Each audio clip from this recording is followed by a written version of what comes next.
What's up, everyone? Welcome back to ONECast. We are currently in week 2 of relationship goals.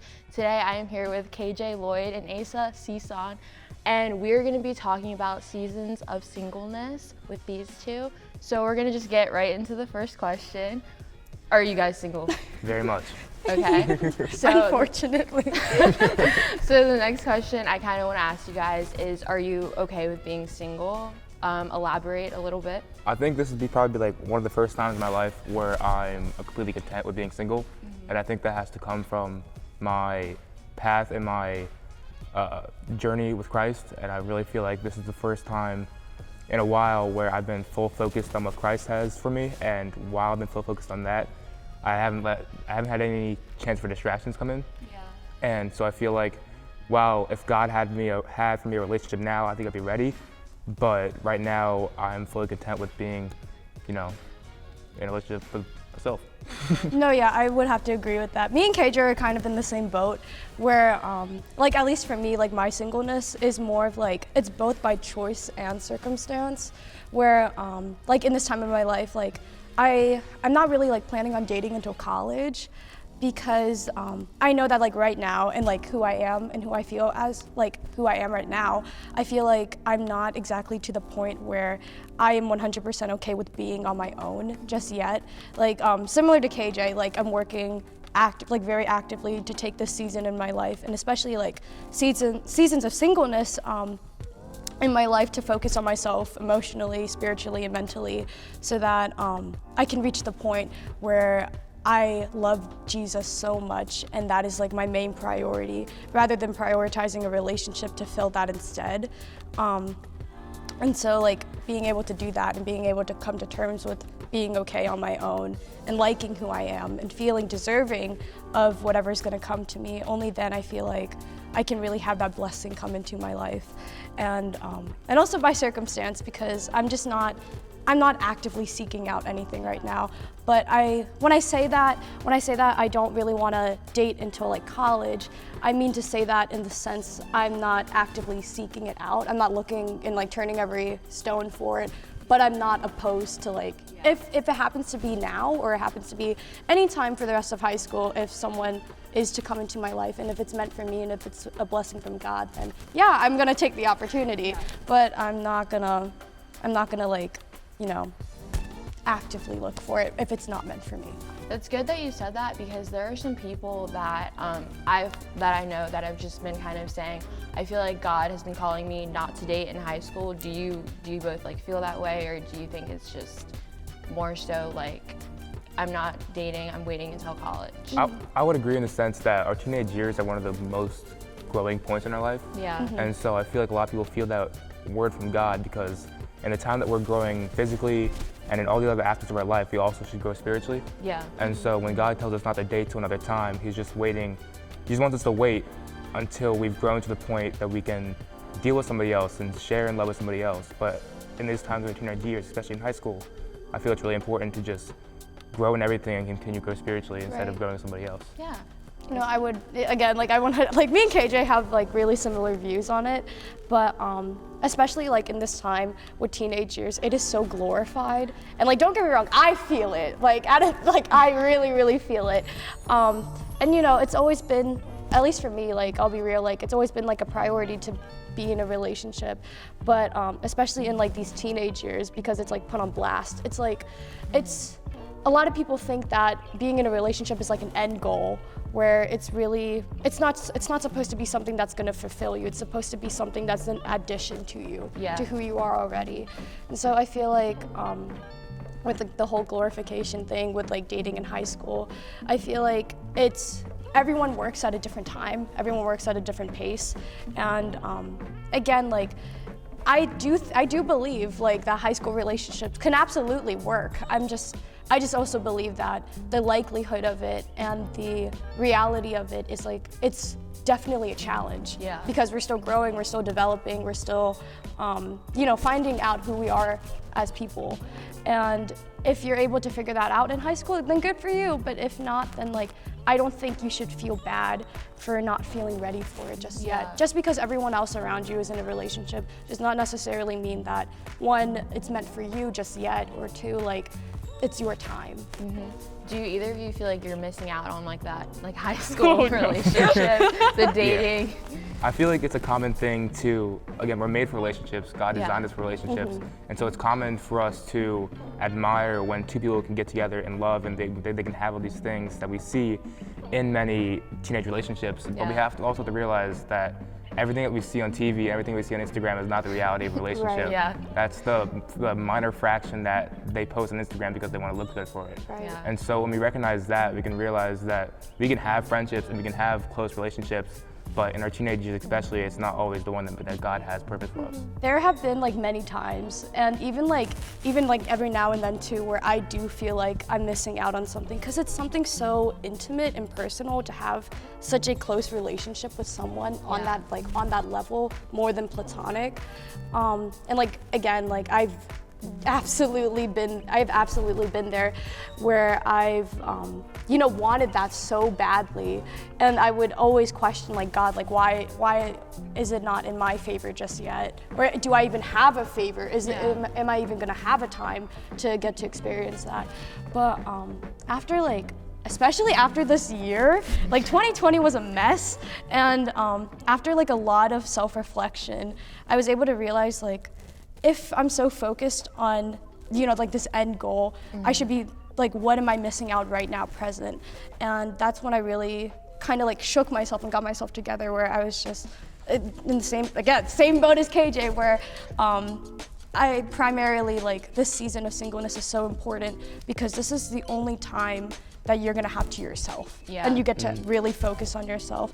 So yes, I do feel like I miss out on this aspect of like life. That's such an enhancement, but at the same time, I feel like knowing that I'm preparing myself and knowing that I want myself to be healed from past, relationships and past attempts, to be able to love the right way, in the sense that I don't want to love someone when I'm broken. I don't want to love someone or like invest into someone if I'm not ready for it.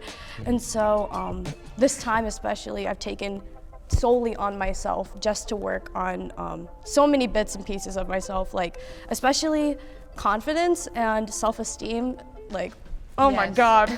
Yeah, it's something I really struggle with. And so to finally come to a point where I feel like I'm deserving of the love I'm able to receive, I feel like that's such an important thing, because I can't imagine myself having someone love me and not being able to take it at all and deflect that, because that's just like, at that point, that's just like self-sabotage. And so in the void that I feel like I'm missing out on a relationship romantically, I realize so much that my relationship platonically with all my friends fills that void in for me, and I'm already so content with my relationships. Like, even outside of this podcast, me and Rachael and KJ, we're already really close friends, and it's great. So I feel like that just makes up for everything, and it makes everything worth it. I feel like it's also like important to emphasize how much like we feel like we're missing out on those teenage relationships, but there's nothing that can disqualify us from the love of God. And so, like, especially coming to this youth group and being able to experience the love that God has showed to us, not only through Christ dying for us, but providing these relationships that we can have. That's a stronger love. That's love coming from a perfect God that an imperfect person can never provide. Exactly. And We'll say it. And so, like, I just feel like God has demonstrated his love in so many different ways. And Romans 5:8 tells us that Christ died for us while we were still sinners, and that's how Christ shows his love. But he also shows our love in the relationships that he's already blessed us with. Right. Yeah, that's really good. This next question, it's there's no like right or wrong answer. So I want you to both kind of define what you would say is like dating. Define that. Okay. Right. I need to think about this for a second. Okay.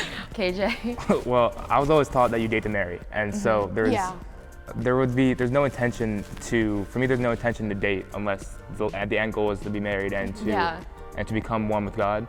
And so it's a really deep question, and so I know there's not really like a right or wrong answer. I was asking because I know a lot of high schoolers, they just date to kind of pass time. They're like, it's whatever, I'm not gonna see you after high school is over. Right. So that's why I was asking you, what would you describe as dating, like to you? I feel like dating has to be something that is only special to the people that's involved. And if you're doing it for anybody else, then it's not worth it. Right. Yes. And so a lot of times I feel like in high school, we date so that other people can see that we're dating and we can get that stigma around ourselves, or we get that popularity from it. Yeah. And so I think that a good sign of a healthy relationship is that you were fully content if nobody knew about it and it was just between the two people that you know, the That's person that you good. choose. That's good. I think the biggest word that like sparks up for me when it comes like to dating is intentional, and what your intentions are coming into that relationship. And like, again, same as KJ, I am dating for marriage. Yeah. And that's why I'm so like picky. Well, I'm not like picky, it's just my standards are high. But I also Exactly. think that your standards, it's good that your standards are high. Keep your standards high. Don't settle Always. for any less. Like, there's a difference between standards and expectations. Have no expectations, but don't settle for anything less. Right. And so, with like the whole expectation with like dating and stuff, at least for me, I define dating with, you know, it's more than platonic, where you want to invest who you are as a person into another person, because you feel for them, you want to get to know them more, you have a level of attraction that exceeds everything else, like in everyone else platonically. And so I feel like that's something so intimate, and that's not something that should be just tossed around, because I feel like dating gets tossed around a lot. I know people who have dated for the sake of a relationship, for the sake of wanting to be fulfilled, and the worst mistake that people can make when it comes to dating is thinking that someone is going to fix you, and someone is going to fix this emptiness that you have and this loneliness that you have. Like, again, broken people will break other people. Yes. And so putting yourself in that position where you are in a relationship with a broken person, that's not going to fix them, and you're not going to fix them. Like, one of the biggest things I had to realize was that another person is not your answer. Yeah. And especially in relationships, dating someone is not your saving grace. It is not your answer. It is not your, finish line. Yeah. Just because you're dating someone does not mean that you are fulfilled. Like, you got to be fulfilled first before you can pour into someone else. Yeah. That's good. Back to like the dating thing, because it's something that I've always heard. And going back to like you're dating to marry, like dating is a step to marriage, and that's like the Yes. only way I like to see it. And so one way that I heard it is that like my wife is not my wife when I marry her. My wife is my wife when I meet her. Wow. And like that just puts in perspective, like she may be my girlfriend, and people might call me my girlfriend, and she might be my friend when it first starts. But when I meet my wife, that's my wife from the second that I meet her. And like, I'm sorry. and that's just like, it's just a step in the way, and not in the way, but a step in the journey to marriage under God. Yeah.